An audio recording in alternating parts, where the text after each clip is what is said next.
The following presentation, Makers and Shakers, is presented by the City of Flagstaff and APS.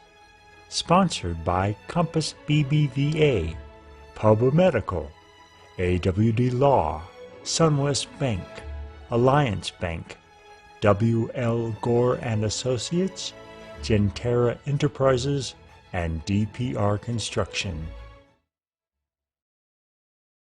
Hey, it's Friday night. I'm happy to see you again. I'm Scott Hathcock, and it's my pleasure to host our final evening edition of Makers and Shakers, a week-long virtual event to educate and celebrate both startups and aspiring founders. Tonight, we'll start off with pitches from two of our semi-finalists for the 2020 City of Flagstaff's Innovate Waste and PPE Responder Challenge. Now, these pitches are up for a cash prize offering of $5,000 and a Moonshot scholarship valued at $3,000. Following these pitches, we'll be dropping in on a recent conversation I had with Charlie Horn, founder of Five Lights, Inc. He will share his entrepreneurial journey, which actually started when he was just a kid. Now suddenly I feel like my days playing Han Solo as a kid may have been totally wasted. Right after the interview with Charlie, we will return live to the Moonshot Studios to announce the winner of the 2020 Innovate Waste and PPE Responder Challenge. And we also will announce the winner of one of Flagstaff's Job Creation Incentive Awards. Oh, all right, you ready? Let's buckle up one last time, settle in, and get inspired to start something.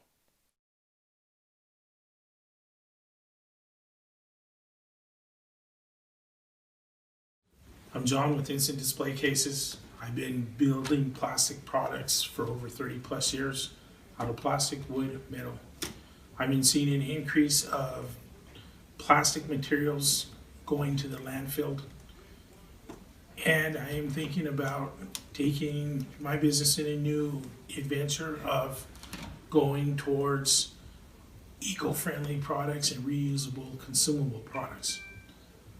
I think that now is the time for us to make a change in our global environment, where some of these products that we use on a day-to-day basis break down in the landfill in a time of over 800 years plus. By using certain products that we could reuse, we could get the life expectancy of the product and not put it in waste in the landfill. It would be nice to get the community involved in the products that we are building as far as recycling, bringing adolescents into this program to where it can benefit them in their future and their kids' future from generation to generation. Currently, we are building acrylic products such as safety barriers, personal protective shields with 3D printed headbands is the start of the products that we're building now. With reusable products, recyclable products, I think we would be able to not be wasting these products to where we could reuse time and time again. Once it deteriorates or it breaks down to where it's not visible, for the clarity, the safety, we could repurpose it, turn it into another shield or potentially another product.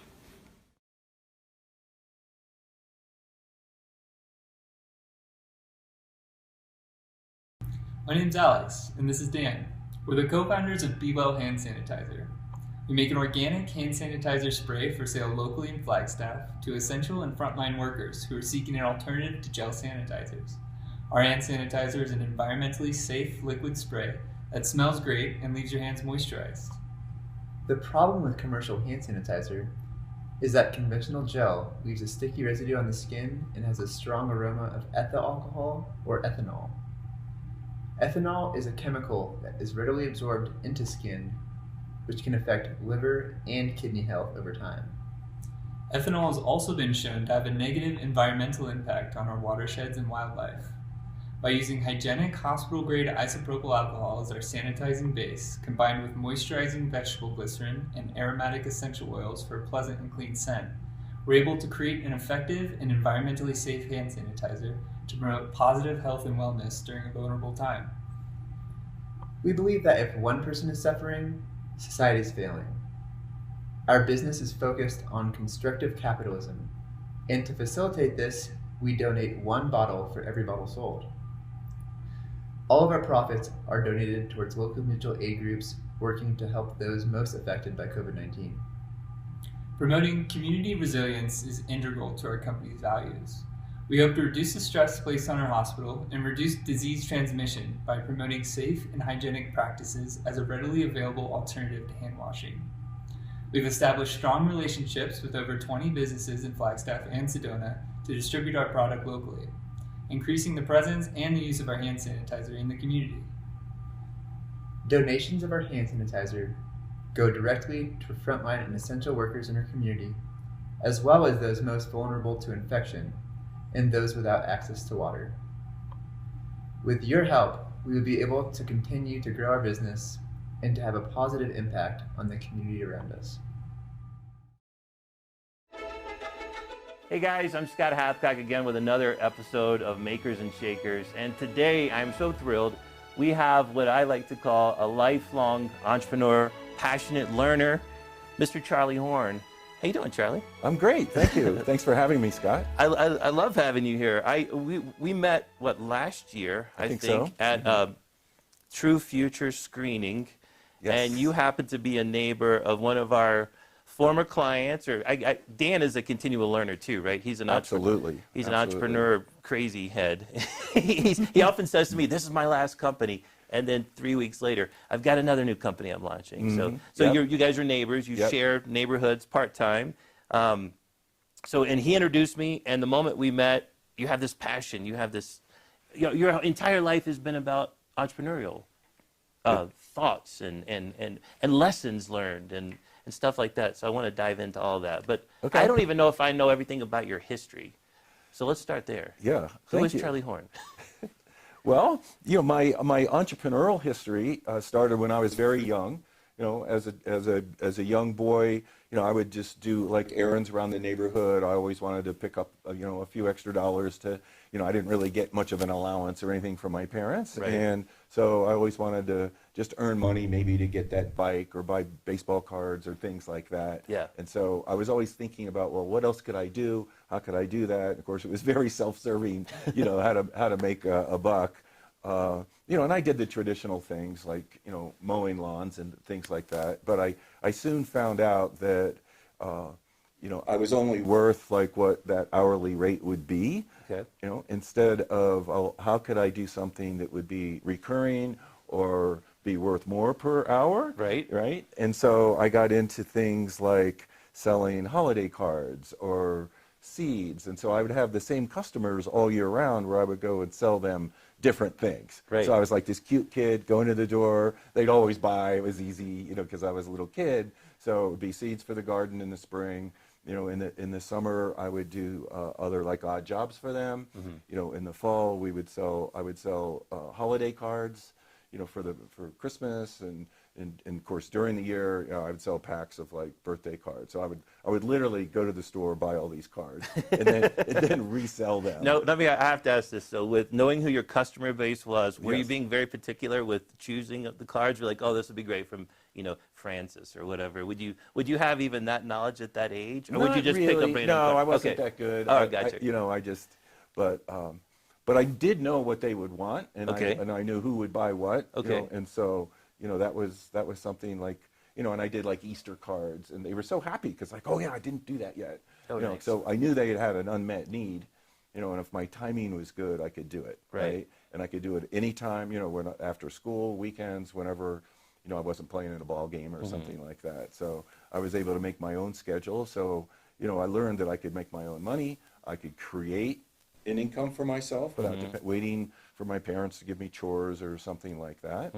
I even had a business where I was replacing oil furnace filters in people's homes for the winter time. Oh, gotcha. Okay. Right? So the filters get clogged. They need to be either cleaned out or replaced.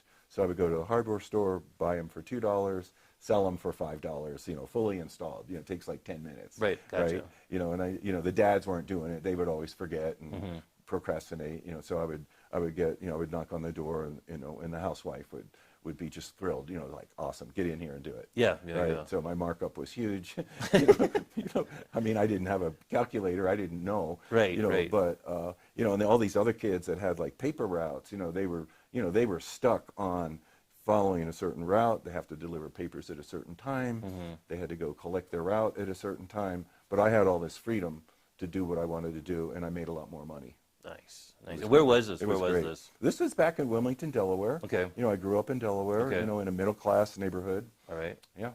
And then college? Did you follow with college after high school, or did you Yeah, I take went to college. I was not a very good student because I really didn't have a focus on a particular career, you know, that a college degree, you know, would really apply to. But I wanted to go to college. I wanted the education. And I was a golfer, and I played on the golf team. Nice. Yeah, it was great. And, you know, I became captain of the golf team, so I learned a lot of leadership skills, you know, in doing that. Plus a lot of mental skills. I mean, I play golf. It's a lot in your head. You learn some fundamentals, and then the rest is all you're battling yourself, right? Yeah, and one of the things, looking back, that I think I learned from being in a golfer, which is an individual sport, right? But entrepreneurship is not an individual sport. But we had a golf team, you know, and there was a lot of team aspects. You know, you practice together, you encourage each other. You know, if one guy's having a bad day, you know, you got to step up and, you know, play a better game. So there was a lot of things, you know, that I learned that way. I mean, I played team sports when I was younger, Yeah. you know, but, you know, I think a lot of golfers end up being entrepreneurs, and, you know, they have that, you know, sort of an independent streak in them and things of that nature. But when I was in college, I also, you know, created work for myself and did some, you know, different things on my own. You know, a funny story I like to tell is that when I met my future wife and I met her parents, you know, I was getting grilled, right? The interview, you know, who is this guy? What do you do? You know, and so they wanted to know if, you know, what I did to, you know, to pay for college, and Right. did I have a job? And I said, yeah, but you're going to laugh. And they said, well, what is it? And I said, well, I sell cemetery lots. Really? Yeah. So I had a deal with a local cemetery to pre-sell Okay. cemetery lots and crypts and everything like that. So we used to call it pre-need. Okay. So people say, Scott, you're a young man, but people at your age group, middle-aged, you know, you're not about to die, you're not thinking about death, but what a great idea to, you know, pick out your cemetery and the lot in advance, Right. prepay it, have it Right. all taken care of, so your family doesn't have to deal with it, you know, at the worst possible time, you know, and see, I'm in my sales pitch now. Yeah, and, yeah. And by prepaying it, not only do you have the peace of mind and select the lot that you want, but you could also do it on a payment plan, so you didn't have to pay it all at once. Right. And so let's look at our map and pick out, you know, a lot for you. So, and you were doing all this probably just based on sales, right? They'd pay you only if you sold, or what you 100% said? commission. Yeah. 100%. Yeah. You know, and so it was like golf. Nobody else was like judging me or telling me what I was worth. Like in golf, right? Your score is your score. Yep. It doesn't matter what it looks like or what Right. somebody's opinion is. And same thing with sales, right? You know, as they say, you eat what you kill. You know, so if I was lousy, I would not make any money. If Yeah. I was good, I could make a lot of money. Yeah. So some weeks I was killing it and made more than. It's a bad pun, actually, given the lots. But yeah, I get what you're Yeah, but that led me to again continue to reinforce that, you know, I could do things on my own. I could Right. earn my own income. You know, I could find opportunities. Yeah, you and know, they've all primarily been in the sales vein, right? I mean, is that what you? my whole background is sales and marketing, and so when I went into the insurance industry, you know, which is pure, you know, sales for me at that time, I eventually went into the corporate side. I went to work for 2 different insurance companies, the home offices, and that was like the best experience for me because I learned the whole workings of how an insurance business really works, how a company works, Okay. not a sales agency, but the company. So developing products, for example, and working with, you know, the business administration, claims, underwriting, actuaries, the IT people, all of that. Like I had to understand how it all worked in order to design, and develop products and set up distribution systems. Gotcha. Right? And then I had a team, and I needed to learn how to lead the team, hire and manage people. So it was a phenomenal experience. And that was all. So that's operations. Now you're getting your operations foundation. Absolutely. So your sales, you got coming out as spades, and then now you're working on operations. Operations and leadership, maybe. Yeah, leadership and frankly innovation. It's really where I discovered, I actually can create something. I can create new products because our company needed new products. We had a bunch of me too, same as everybody else. So we were like, okay, what can we do that's different and special? So this is back in the 80s, okay. a long time ago, but we were developing things that at the time were innovative. Yeah. And so innovative payment methods, non-smoking discounts, things like that other guys weren't doing. We got creative in terms of the way we paid out commissions, creative in the way we did our proposals. So we had to be very innovative, and so that's when I really discovered, and this goes kind of to a lot of my passion, that people are born, right, with an imagination. Yeah. We're born with that. It's one of the things that makes us human, different from the animal world. We have imaginations, and so that means we can create. Right. Right? And we can create things, we can create ideas. We have the ability to some extent to create our own futures. Like we can imagine that, we can dream it, we can live it. Yeah. Right? And so, that's, that just kept getting reinforced for me. And eventually, one of the companies I was working for was sold to a great big giant company, and they wanted me to stay on, and I was really flattered, and I said, I don't want to be in a big giant company. Right. It's not going to be fun, it's not going to be creative and innovative.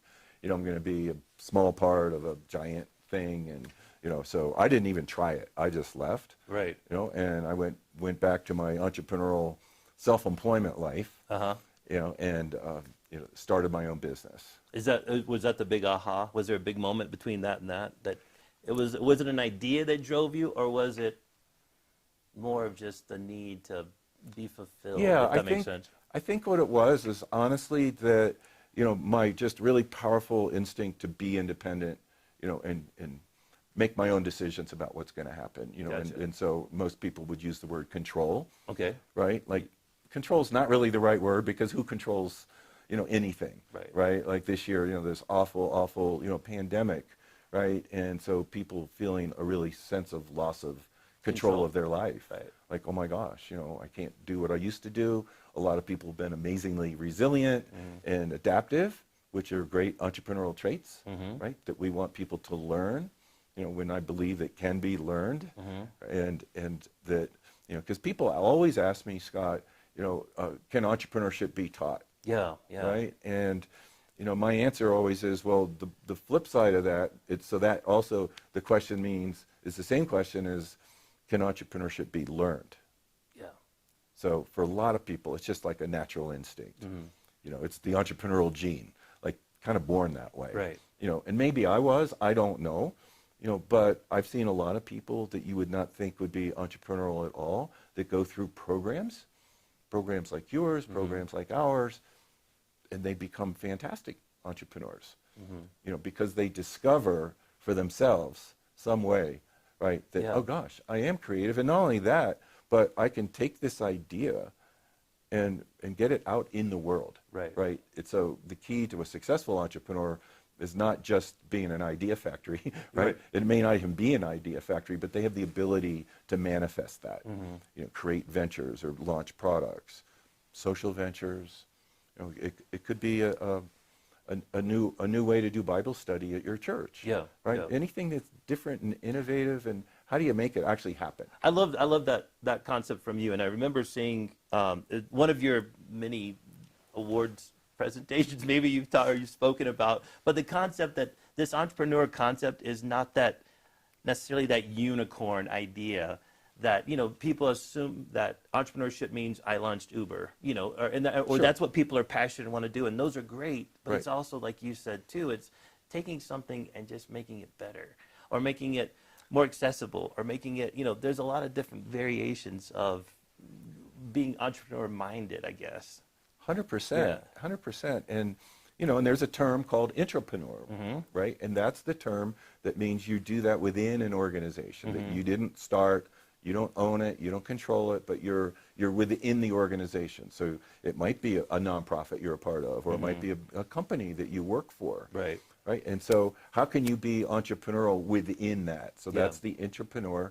And employers, almost all employers, some aren't very progressive thinkers, but most employers, I'm still an employer today, I want people in our company to be entrepreneurial, to be innovative, think of better ways to do business, streamline operations, make things more efficient. Businesses can't scale unless they're efficient. Right.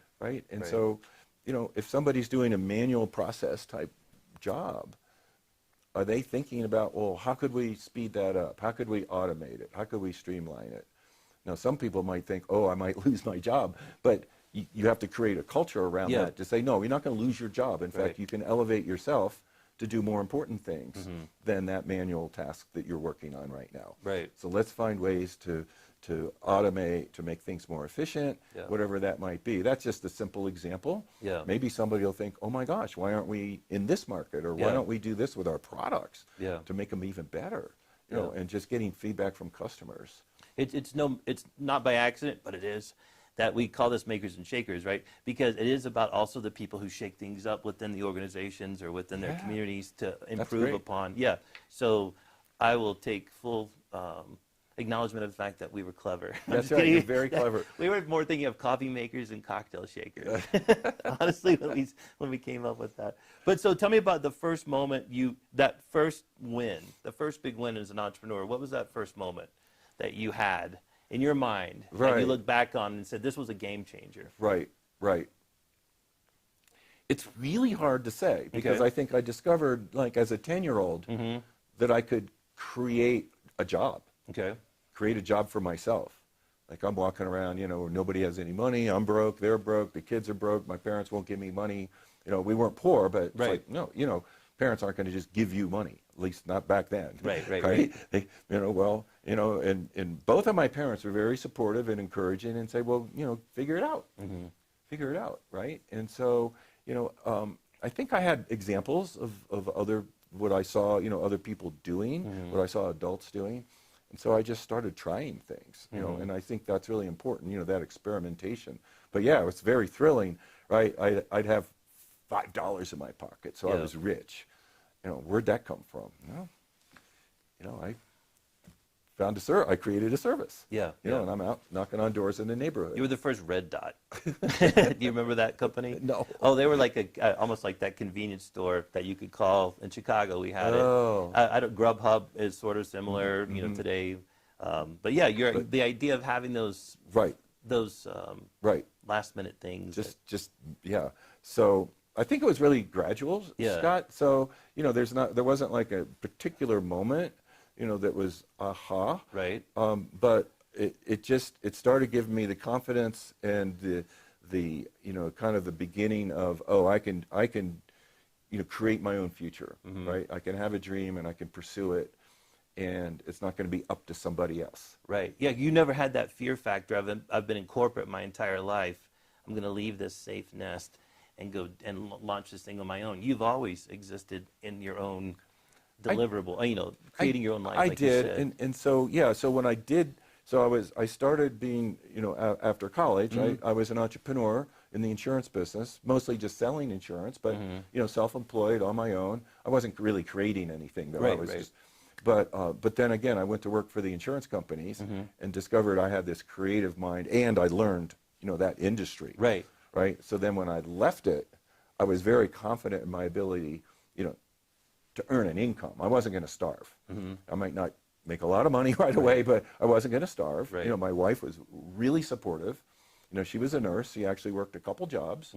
So I had a really strong support team, you know, which, you know, I recommend, right, when people leave, you know, the corporate world. I mean, most people don't start as entrepreneurs, you know, the day they get out of high school or the day they graduate from college, right? They usually take a job, and we encourage all our students to get into the industry you're really interested in, learn it, you know, and it's one of the lessons I think that's super important for an entrepreneur that, I mean, I can't emphasize enough, is there's tons of things out of your control. We keep using that word, Yeah. but there's a lot of things you don't know, a lot about the market, about customers, about your products, whatever, all of that. But you have to have a strong knowledge base.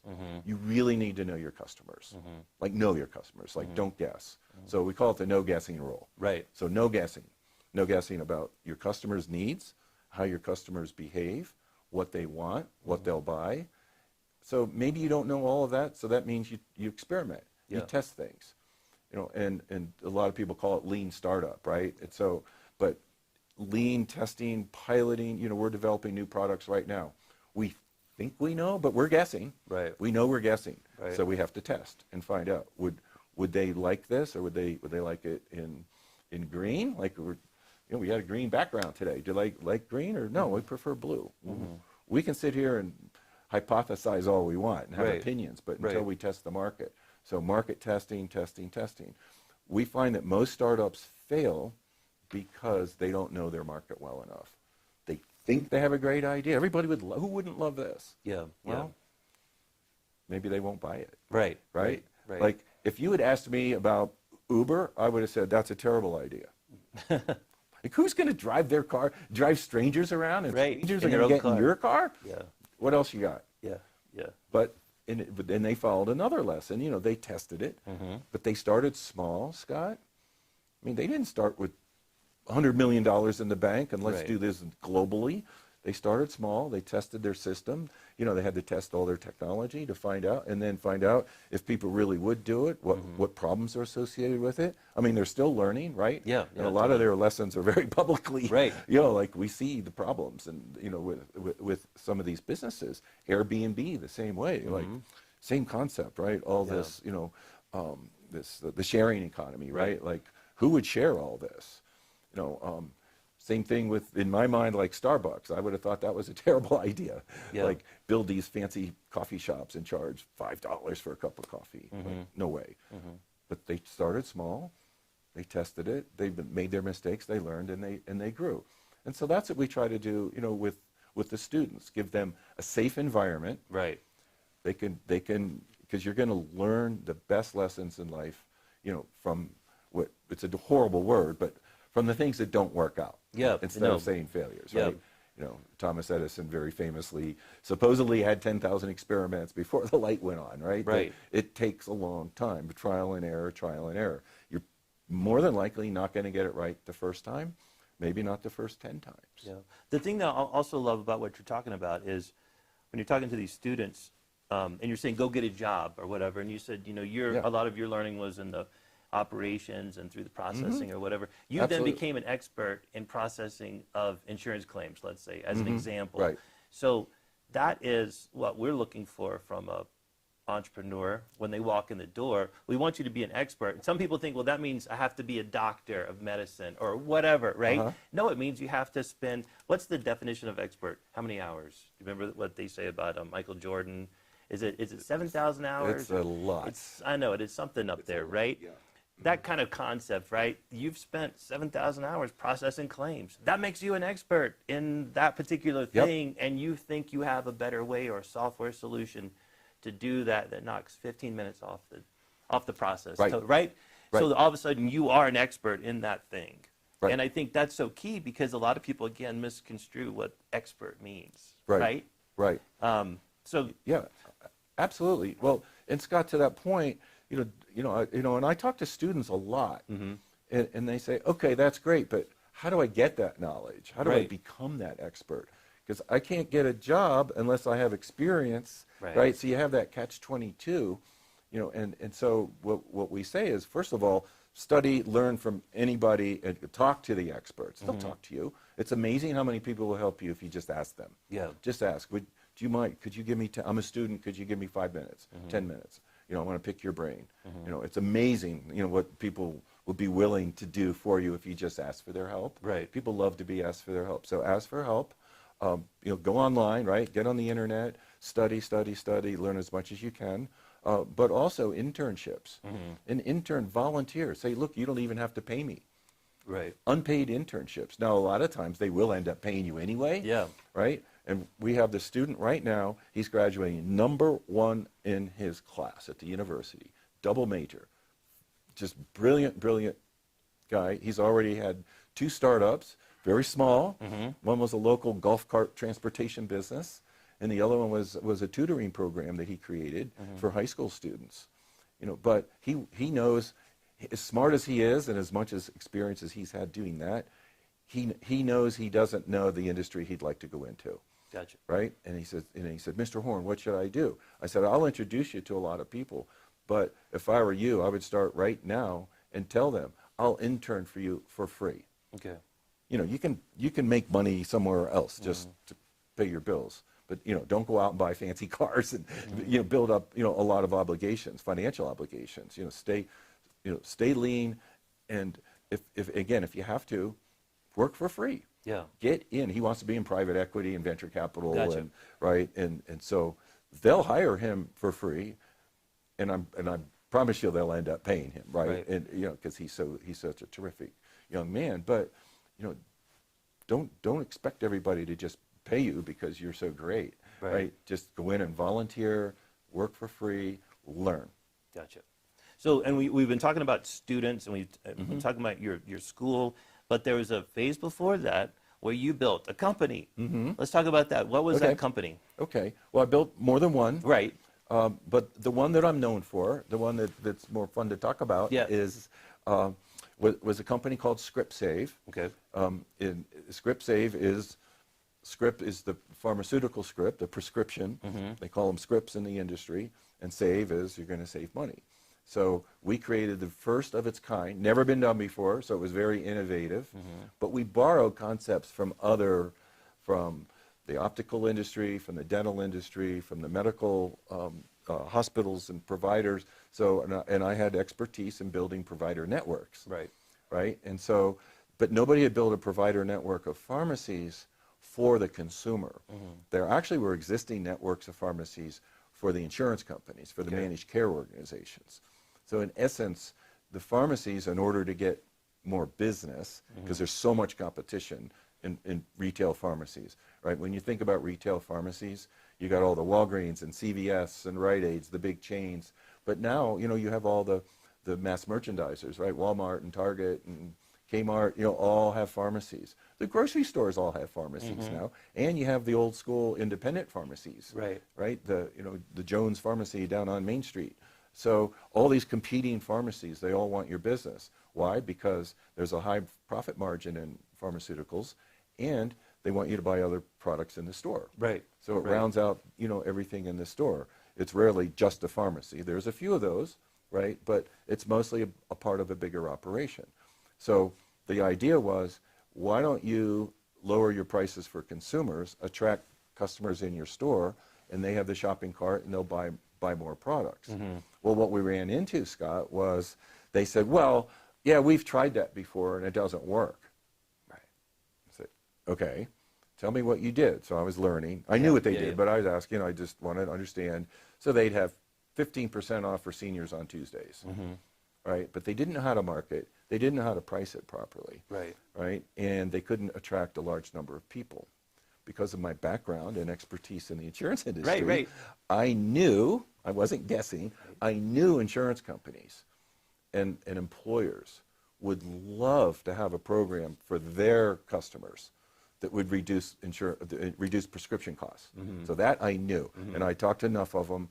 You know, I knew what they would pay, and I said, well, what if this, what if that? You know, just pretend hypothetically. Okay, so then I went to the pharmacies, and that was the hard sell. Right.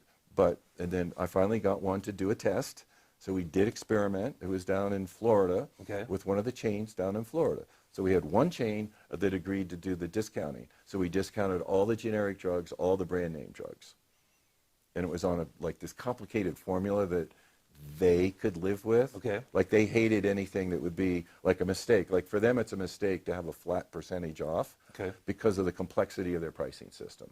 They would actually lose money on certain drugs if they did it that way, right? So we had to configure a system, so I had to build a whole technology platform. I mean, there's over 200,000 combinations of drugs. It was very complex. So, but I knew how to do that, and I hired people that knew how to build, the engine to support that, right? And so we were able to discount. So discounts ranged anywhere from like 10% to as much as 80% off on some of the really high margin generic drugs and some of the brand drugs. And we got coupons from brand name manufacturers to further reduce the prices. So it was a really complex system.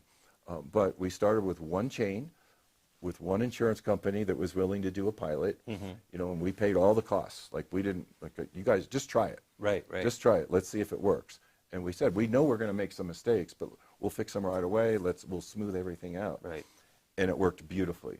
And let me stop you there. I love that too, because I love the fact that the product wasn't really ready, but it was ready, but it wasn't ready, right? You weren't looking for the perfect combination of things and stars aligned. You're like, let's prove this model out. Let's tell them we're going to make mistakes. This might not fix all their problems. Right. And from that, you gain so much knowledge, and you're able to tweak and. Absolutely. Yeah. And we worked with the Blue Cross plan down in Florida. Now this is back in like 1995. Okay. So it's like 25 years ago. And so again, so think 25 years ago. No internet, no apps, no smartphones. Direct mail, paper cards. Right. So we would send an ID card out in the mail, old-fashioned style, but it came from the insurance company. So people thought, oh wow, this is really important. This is my insurance company. And so you would have seniors back then, and this is before Medicare Part D, which we actually had something to do with creating, in our business. But so there was no real drug benefit for seniors on Medicare. Right. And they're the ones that are filling 3, 4, 5 medications every month. And so many people couldn't afford them. I mean, this is a big social need, and it's still, we're talking about it today. Yeah. Prescription costs too much, and too many drugs are not covered by your health plan. So you have excluded drugs, or copays are really high. Even using these programs today, some plans might have like a $10 copay for a generic drug. Well, our card programs most of them are less than $10. So you can use a program to only pay $5. Yeah. So really impactful to people. And so we would be getting all kinds of testimonials. But what happened was people were leaving their regular drugstore to go to this one. The chain was Eckerd Drugs. Yeah, I remember. I know Eckerd. Yeah. And they would leave Walgreens, who, by the way, I begged and begged and begged Walgreens to do the program. Right. And I was in Deerfield, Illinois, where their home office was, and I knew the CEO. I knew him. They wouldn't do it. Like, nah, these things don't work. They needed to see it. They needed proof, but they didn't want to be the guinea pig. Right. So I had, I couldn't get insurance companies to do it because they didn't want to be the guinea pig. You talk about organizations that are, stuck in the past, and risk averse, but I finally got these guys to do it. We tested it, and sure enough, it worked. People loved it. The guys at Walgreens were losing customers to Eckerd's.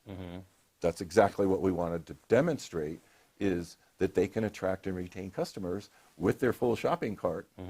We weren't trying to hurt Walgreens, but it's competition. Right. So then, it was funny too, because Walgreens, the store managers were calling their home office saying, hey, why aren't we taking this program? We need to accept this. Right. And so then we build our networks. Another example, we were in Virginia, the Virginia Blue Cross plan. And Scott, we had no pharmacies under contract in the state of Virginia. And I sold the idea to the Virginia Blue Cross plan. It was called Trigon. Again, this is like in 1996. And they loved it. And they were going to spend a ton of money marketing it and promoting it. I didn't have to spend a penny on it. And finally I said, oh, there's only one thing. We don't have a network. We don't have any pharmacies. Oh, they're like, what? I said, it's okay though. Because what I need you guys to write a letter to me that says you're launching this January 1st. And I'm going to go out. It was like this time of year. It was in October. And so we took that letter out to the pharmacy and say, look, they're rolling this program out. Do you want to be one of the, and we're going to have a piece of paper. I love that. Yes. Piece of paper with a list of pharmacies. It's not digital. It's not dynamic. It's going to be a set list. Do you want to be on the list or not?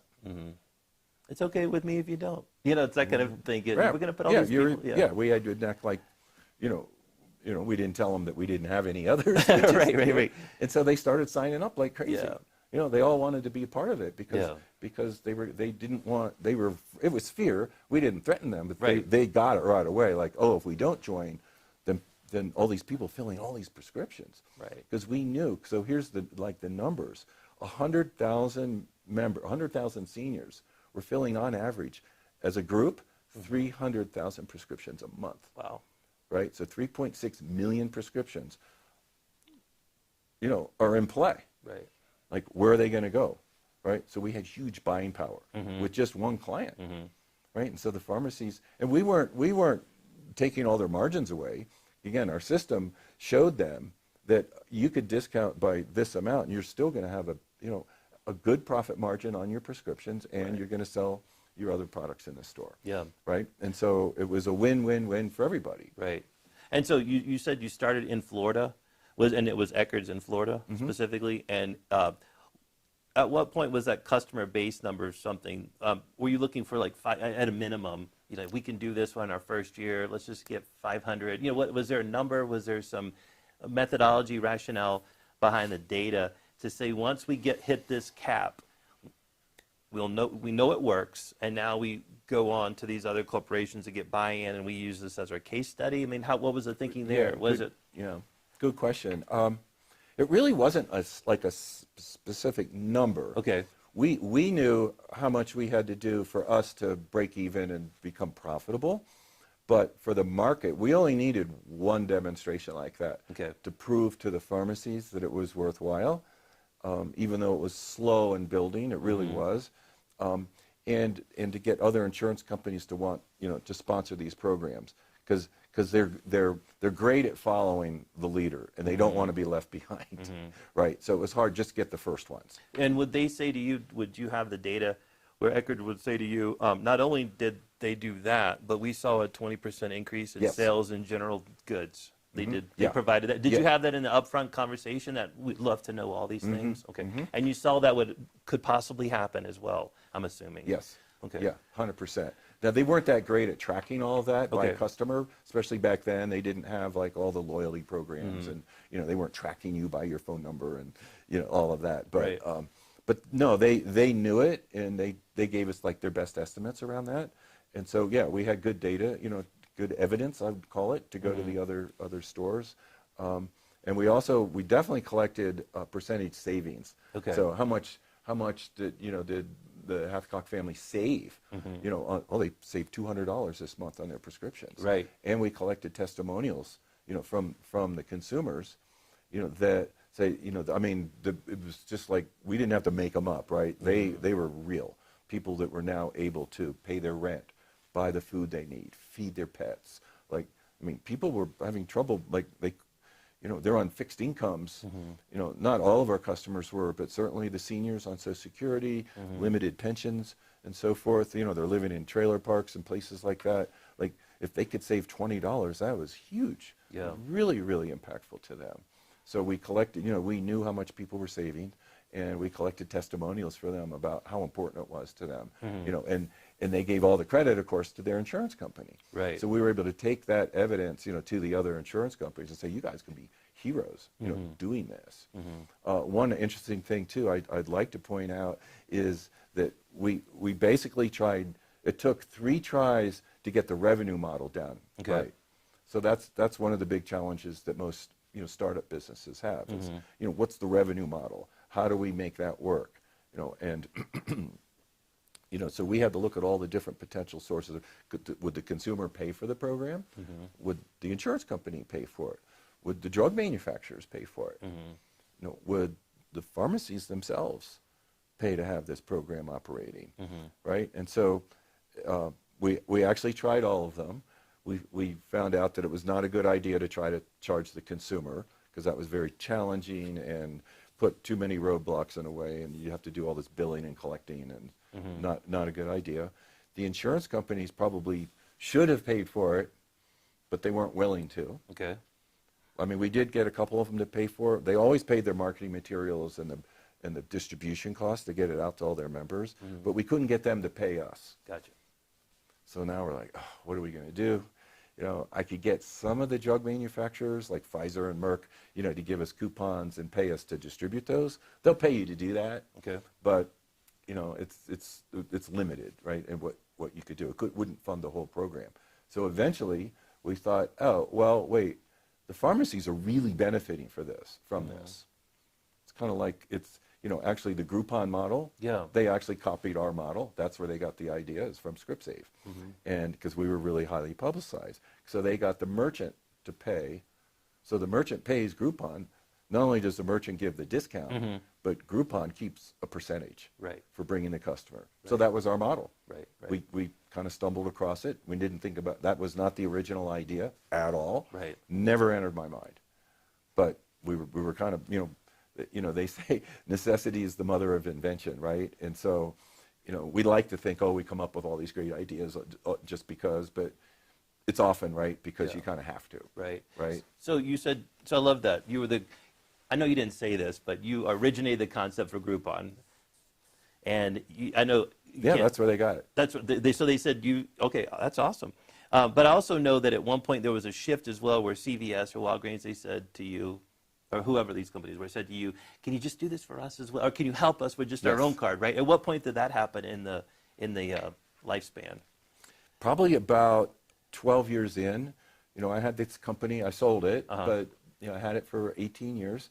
And so right around the 12th year, I think it was, that we had tried for a long time to get pharmacies, and we did a couple of them, but not broadly. We wanted pharmacies to create their own in-store loyalty program. So think loyalty. Right. Like how you're around here, there's a lot of Fry's, for example, or Safeways.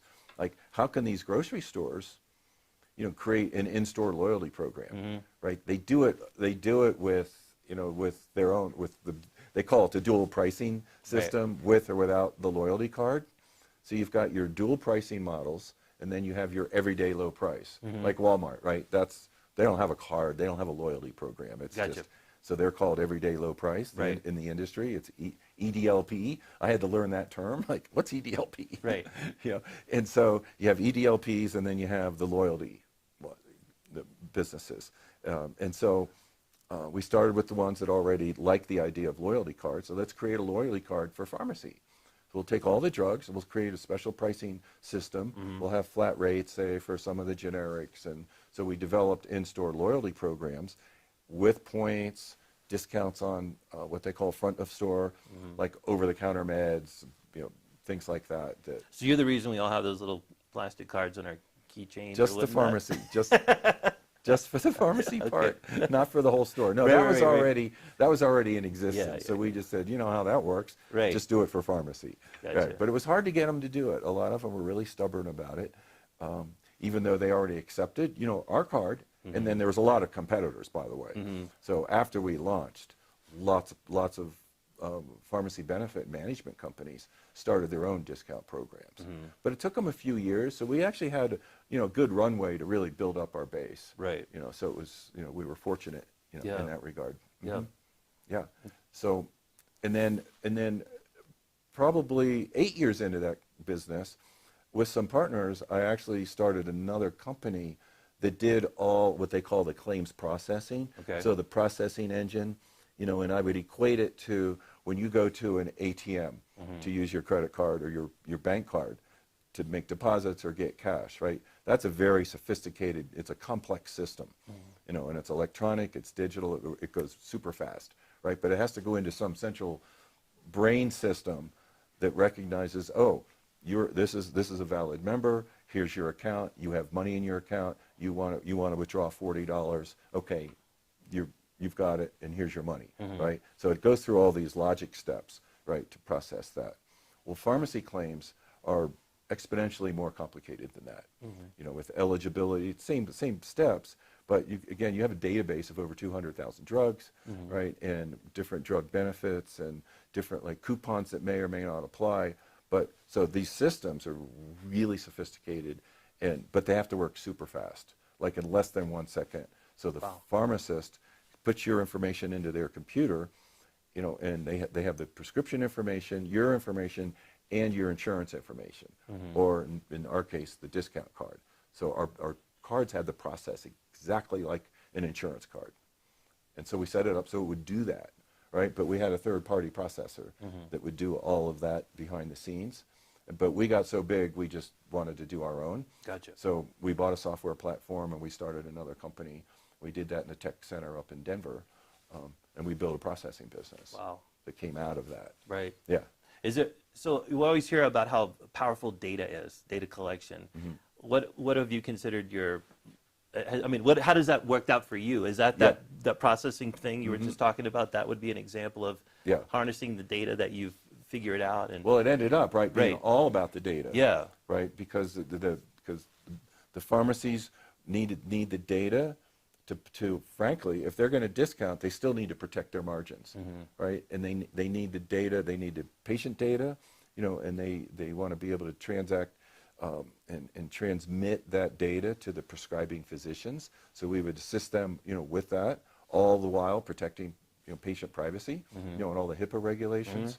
So we dealt with lots of regulations around that data, and the insurance companies. Like the insurance company actually is not allowed to know what prescriptions you filled with these card programs, because they're not a part of your insurance, and so we had to protect all that data, from the insurance company.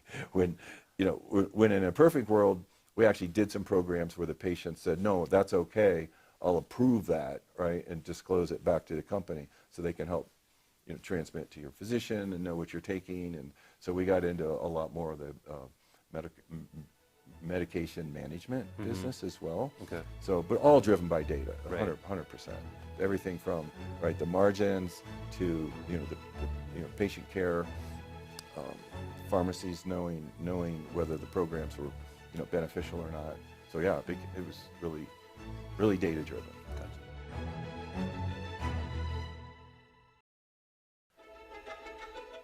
Hello, my name is John Harrow, and I direct APS operations in Flagstaff and the surrounding areas. Let me begin by saying how happy I am to be able to address this group. APS is a proud champion of Moonshot at NACIT. We believe in small business owners and entrepreneurs. Each year, we enthusiastically support the statewide Moonshot Pioneer Pitch. These workshops in rural areas inject energy into local communities to grow and expand their job opportunities and economies. Without this kind of work, the future, even during a worldwide pandemic, would not look so robust and strong. We all need a reason for real hope and optimism, and Moonshot provides both. Thank you for your outstanding work and contribution to our communities. As you all know, APS serves most of the state of Arizona. Success for our customers and our communities means success for our company. We're all in this together. Building a better tomorrow means focusing on the right things today. That is why we invest in people, in business, in communities, in infrastructure, and in clean technologies. We have made a commitment to an energy portfolio that is 100% clean by 2050, which will mean even more investment in our communities and our state. We take a service now, service next approach to our business, anticipating, addressing, and investing in the future needs of our customers. And we develop smart, innovative, and affordable approaches that power a sustainable energy future for Arizona. Something I know is important to all of us here. I grew up in Phoenix and lived most of my life there. I was excited 4 years ago to come to Flagstaff, and my appreciation, respect, and love for Northern Arizona has only grown since I've arrived. It's a beautiful part of our state and nation. Few places can match it for many reasons, especially the people and organizations like Moonshot. Thank you again for your essential work. Happy Friday! It's Scott Hathcock with Moonshot at NACIT's final evening of Makers and Shakers. We're joining you live tonight from the NACIT campus here in Flagstaff. And I just want to give another special shout out to Charlie Horn. We appreciate him dropping by several months ago now to sit down and talk to us. And I'm also excited to announce that sometime in 2021, hopefully fall of 2021, we'll be partnering with Charlie Horn and his high school entrepreneur program, the Diamond Challenge, and offer that as well to the city of Flagstaff. So here we are live. It's that big moment to announce our 2020 Innovate Waste PPE Responder Challenge winners. But before we do that, let me give a special shout out to our judging committee this year.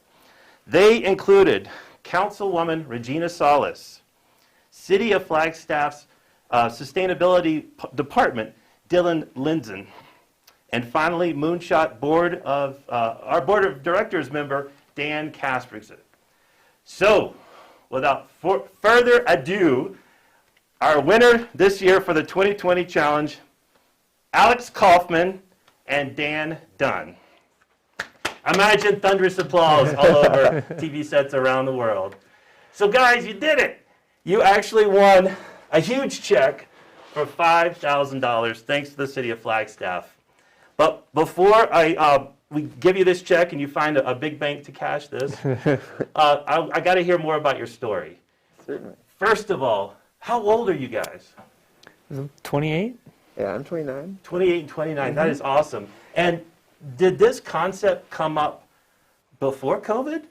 Or tell me the story of how you ended up making this fantastic company. So it was actually created as a response to COVID. We were both unemployed as things kind of grew, and you were in the restaurant business, right? You yeah. were both servers or coffee? Yeah, both baristas. Yep, and living kind of like the Flagstaff hustle, like side jobs here and there. Understood. But as soon as we got our stimulus check in April, we decided to devote that to purchasing a 55-gallon barrel of isopropyl alcohol. Wow. And from there, and then that was the idea, and from there you came up with the formulas? Yep. Yeah, lots of time kind of just testing different things and coming up with ideas, and we really just wanted to try to make a positive impact on our community. Well, we appreciate that. And I got to say again, the fact that you both were without jobs and you used this moment to launch your startup, that's incredible. A lot of people don't choose that route, but it's a great route. And we certainly appreciate it, especially when you're looking out for others. And the problem you're solving, can you explain the problem you're solving specifically? I know we just saw your pitch video a minute ago, but the main problem that exists in the market with regards to hand sanitizer is what? It's a sticky and smells like not a very pleasant smell. Typically, is what you get with most hand sanitizers. And they have ethanol, correct? Right, a lot of them absolutely. have ethanol. And so you guys are not only being friendly with your product, but you're also helping skin, right? You're helping with toxins and stuff. Better for skin, better for the environment. Wonderful. See, it's a two winner in that sense, where the Innovate Waste and the PPE Responder Challenge is concerned. Certainly. Well, I can't thank you guys enough for what you do. We're excited that you guys won this. Can you show the bottle to our viewers and let us know where we can find your product? We can be found at a number of stores in Flagstaff and Sedona, and at www.bewell.care. Awesome. Well, again, another round of imaginary applause from around the world. We thank you guys again for winning this challenge, for entering it, and taking that giant leap. And so we appreciate it. So Thanks when so we much. return, we'll have one more final sponsorship announcement. And when we return, just some closing thoughts from myself. Whoa, Okay. whoa, good gal dang. This old stagecoach is letting me down. Sure breaks down a lot too. Darn uncomfortable. Why would I use this when you can use this? If you're tired of your broken down, slow moving big bank, then give us a call at SunWest, a responsive entrepreneurial business bank that puts you first.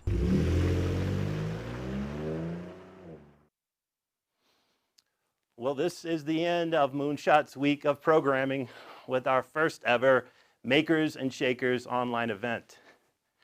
But this very well could be the start for you to start something. 2021 can be your year to start that company you've been thinking about. 2021 can be your year to invent a product and bring it to the marketplace. 2021 can be your year to bring a new professional service to Flagstaff or wherever you may live. But whatever you do not sit back and let fear step in your way. Create the future for yourself. Do not allow your past to limit your future story. Surround yourself with smart people who can help, but never stop listening to your gut. Be a maker and not an armchair critic. And if you aren't brave enough to get down in that arena yourself, then please just be supportive to those entrepreneurs who are. I want to thank you to our title sponsors this evening, the City of Flagstaff and APS. And thank you to the awesome work of Morgan Boatman, our very own studio director, and our studio crew. We also want to thank our supporting sponsors. All of the videos you've seen this week will remain online for viewing through the end of 2020. And that means that if you have any questions or comments for any of our presenters, keynotes, or partners, just email us at info@moonshotaz.com, and we will respond. A special thanks to our instructors this week that volunteered their time and talent to share with us: Cindy May, Jennifer Mott, Catherine Romero, Stephanie Parati, Steve Messa, Todd Davis, Dustin Moore, Amanda Christinat, and Cassie Pettit. A special thanks to the founders who joined me in the studio for one-on-one interviews: Evan Anderson, Dan Kasperzik, and Charlie Horn. And a huge, huge thank you to our keynote speakers this week: Momo Vujicic, Kirsten Hathcock, and Steve Reese. But finally, I want to say thank you to all the entrepreneurs who have allowed us at Moonshot to share just a small piece of their own hero's journey. May this coming 2021 year bring to you unlimited resources to start something, make a difference in our world, and shake up the status quo. Again, I'm Scott Hathcock, CEO of Moonshot at NACET. Thank you for tuning in to Makers and Shakers, and good night. Video production services for Makers and Shakers provided by Moonshot Studios, powered by PDR Digital Media.